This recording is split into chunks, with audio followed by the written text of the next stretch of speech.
Assalamualaikum warahmatullahi wabarakatuh. Halo sahabat, kembali lagi di Senja Islami. Sahabat, para wali atau kekasih Allah Subhanahu wa taala memperoleh kemuliaan dan derajat tinggi bukan hanya karena mampu menjalankan amal ibadah yang sangatlah luar biasa berat, melainkan juga sebab ketangguhan dan keikhlasannya dalam menerima ujian-ujian rohani. Mereka yang telah memilih atau dipilih oleh Allah Subhanahu wa taala untuk menempuh jalan spiritual akan senantiasa dihadapkan pada tantangan kerohanian yang jauh melampaui kesanggupan manusia pada umumnya. Semakin dekat langkahnya menuju Allah, maka akan semakin terjal dan buas pula kesulitan hidup yang akan dialami olehnya. Seorang wali besar kelahiran Maghreb atau daerah Maroko, yakni Syekh Abu Al-Hasan Al-Shazili, masyhur dengan tarekat Syaziliyah yang dinisbahkan pada namanya. Ulama sufi yang bernama asli Ali ini merupakan keturunan Nabi Muhammad SAW melalui garis nasab Hasan bin Ali bin Abi Thalib. Selama hidupnya, beliau mendedikasikan kehidupannya untuk menyenangkan Allah Subhanahu wa taala. Keluasan dan kedalaman ilmu serta kesucian hati, keindahan takwa beserta keistimewaan lain yang dimiliki oleh Syekh Al-Shazili menjadi daya tarik bagi umat muslimin lainnya. Mereka berbondong-bondong belajar agama dan menjadi muridnya di jalan tasawuf. Dalam waktu singkat, pengaruh kuat Syekh Al-Shazili semakin luas, sehingga mendatangkan banyak pengikut. Namun di balik banyaknya pengikut, ia juga bertambah musuh daripada hidupnya. Kisah yang akan saya ceritakan menceritakan sepenggal perjalanan hidup Syekh Al-Shazili dikala ia mengalami cobaan akibat kedengkian hati orang yang membencinya.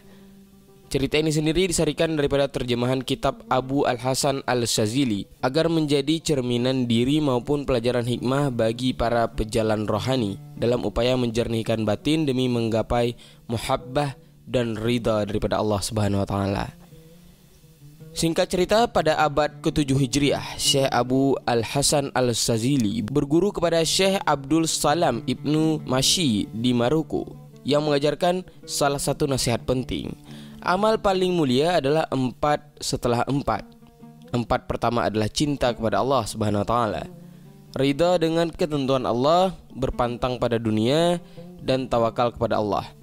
4 berikutnya adalah mengerjakan yang diwajibkan oleh Allah, menjauhi yang diharamkan oleh Allah, sabar dalam menghadapi hal yang tidak diinginkan, dan menahan diri dari apa yang disukai.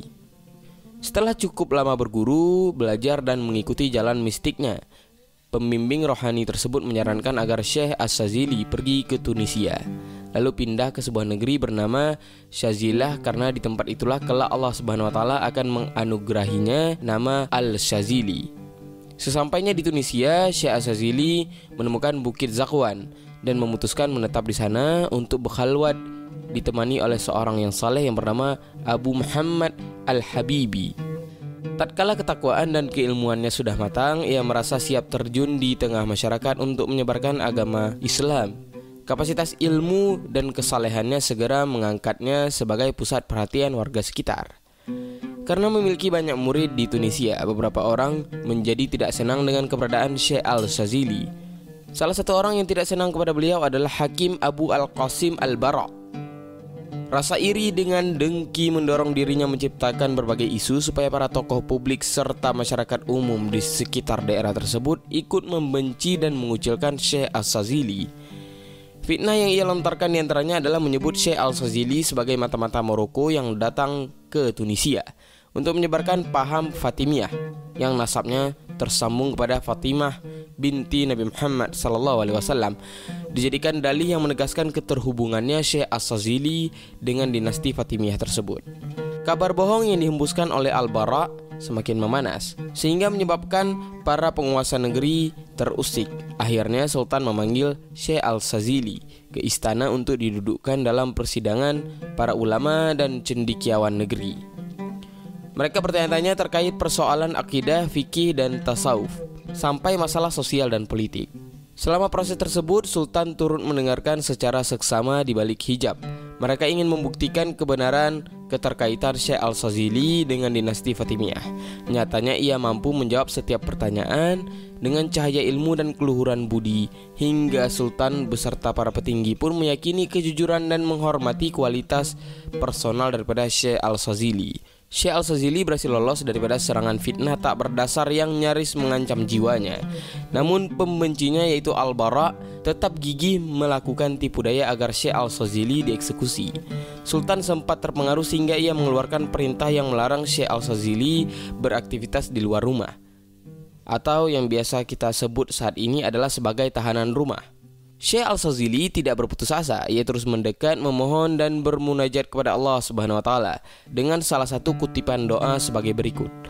Wahai zat yang kekuasaannya meliputi langit dan bumi, ia tidak merasa berat memelihara keduanya. Ia maha tinggi, ia maha besar. Aku memohon dengan penjagaanmu iman yang menenangkan hati, sehingga tidak risau akan urusan rezeki dan tidak takut kepada makhluk. Allah Subhanahu wa taala kemudian memberikan pertolongan kepada kekasihnya tersebut. Syekh Al-Sazili dibebaskan oleh sultan dan para pejabatnya. Mereka mengakui ketulusan serta ketakwaan sang syekh yang tidak memiliki kepentingan apapun, apalagi politik dinasti. Akan tetapi sepak terjang Al-Bara yang ingin menjatuhkan Syekh Al-Sazili belum berhenti di situ. Saat Syekh Al-Sazili bermaksud melakukan perjalanan ke tanah suci Mekah dengan melewati jalur Mesir, penguasa Mesir telah disurati terlebih dahulu oleh Al-Bara agar berhati-hati dengan keberadaan Syekh Al-Sazili yang diisukan sebagai pendukung dinasti Fatimiyah dan berniat melakukan aksi pemberontakan di negerinya saat itu, seperti hasutan yang ia lakukan kepada pemimpin daerah sebelumnya. Singkat cerita, Sultan Mesir yang waspada terhadap ancaman keamanan negerinya tidak mengabaikan begitu saja surat peringatan tersebut. Meskipun ia sendiri tak mau sepenuhnya percaya sebelum mengetahui siapa Syekh Al-Sazili dan apa sebenarnya yang terjadi. Kabar kedatangan Syekh Al-Sazili di Mesir disambut oleh Sultan dengan undangan makan kehormatan di istana beliau. Sultan bersama para ulama dan pembesar negeri berbincang dengan Syekh Al-Sazili dalam rangka penyelidikan. Hasilnya, mereka pun terkesan dengan keilmuan dan karisma spiritual ulama sufi tersebut. Mendengar sepenuhnya bahwa Syekh hanya sebagai korban kedengkian dan tuduhan dusta hakim agung Tunisia, perjalanan hidup Syekh Abu Al-Hasan Al-Sazili sebagai seorang pemimpin agama maupun mursyid tasawuf membawanya sebagai tokoh sufi terkemuka dimanapun murid serta pengikutnya makin melimpah ruah dari negeri satu ke negeri lainnya, melintasi generasi ke generasi. Namun demikian, ketika manusia semakin banyak yang mencintai, maka akan bermunculan juga yang membencinya. Itu adalah hukum alam. Syekh Abu Al-Hasan Al-Sazili dengan keimanan yang menyadari bahwa kedengkian dan fitnah yang dihadapi merupakan ketentuan Allah Subhanahu wa taala yang harus dijalani sebagai bagian daripada tangga-tangga kerohanian demi mencapai hakikat daripada cinta kepada Allah Subhanahu wa taala. Tiap pengalaman pahit yang dihadapi oleh manusia, terutama terkait hubungan dengan manusia lainnya, sejatinya perlu dimaknai sebagai cara Allah Subhanahu wa taala untuk membersihkan hati kita, menjauhkan diri dari kecenderungan dan ketergantungan terhadap makhluk Allah Subhanahu wa taala, terutama manusia lainnya. Bahwa hanya Allah Subhanahu wa taala yang pantas menempati singgasana hati di dalam hati kita, sehingga dengan demikian rasa sakit yang ditimbulkan akibat perilaku fitnah, akibat perilaku amarah, akibat rasa kecewa, akibat rasa dengki, akibat rasa dendam terhadap orang lain, terhadap kita justru akan membantu meluruhkan kotoran-kotoran hati kita sendiri sejauh kemampuan kita dalam sabar dan bertawakal kepada Allah Subhanahu wa taala. Sahabat, inilah kisah teladan sang wali Syekh Abu Al-Hasan Al-Sazili yang selalu menerima fitnah tanpa pernah membantah ketetapan Allah Subhanahu wa taala. Sebab meyakini penuh bahwa segalanya datang daripada Allah Subhanahu wa taala, sebagaimana salah satu penyingkapan yang dialami Syekh Abu Al-Hasan Al-Sazili, di mana ia pernah merasa seolah-olah berada di hadapan Allah, lalu mendengarkan ia berkata, "Jangan pernah merasa aman daripada tipu dayaku dalam hal apapun. Meskipun aku memberimu rasa aman, sebab tidak ada sesuatu yang mengetahuiku secara menyeluruh, apalagi kalian para manusia." Wallahu a'lam bishawab. Demikianlah kisah yang dapat saya sampaikan. Semoga daripada kisah Syekh Abu Al-Hasan Al-Sazili yang terus difitnah dapat memberikan saya dan sahabat semua sebuah pembelajaran dan motivasi diri. Lebih dan kurang saya mohon maaf. Wabillahi taufiq wal hidayah. Assalamualaikum warahmatullahi wabarakatuh.